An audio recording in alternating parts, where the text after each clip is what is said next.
they want to do business with you. And that's the conversion stage of lead engagement, where you actually close the sale with somebody, okay?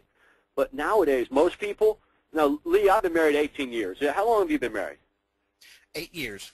8 years, so you're just a newlywed still. Yeah.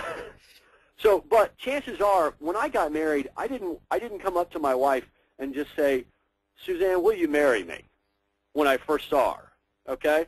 Now, it might have been love at first sight, and I was very attracted, but that's not how the process works.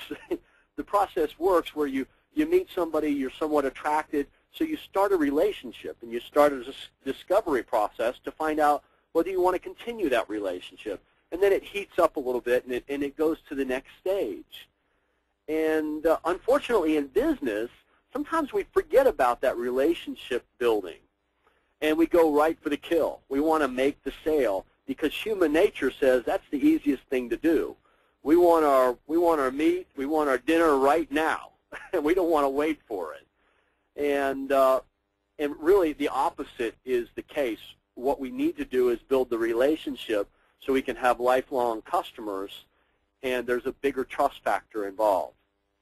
So the second stage, of course, is retention. But we're going to talk about the acquisition phase real quick here, lead engagement. The first thing we do is a relationship is initiated with a customer somehow. We have marketing, or we use pay-per-click on the web, or we have a billboard out on the freeway, or use the yellow pages. We initiate a relationship somehow, and what's critical is we actually capture that client when we initiate that relationship somehow. If they come to our website, we have to have a way to capture them. Okay, it's critical. If they call an 800 number, we have to have a way to capture that person.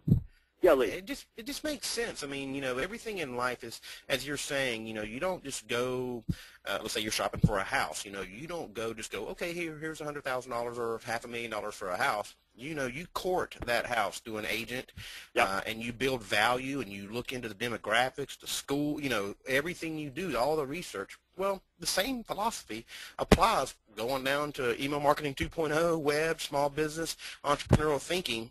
And so the more that you can, you know, identify and initiate and engage through as many channels as possible, obviously that higher level of success you're going to get. It just, you know, kind of makes sense. Yeah, absolutely. So during the initiation phase with a new customer, a new prospect, the client's identified or initially engages with the company through any one of many channels, and your communications at that point center on compelling that prospect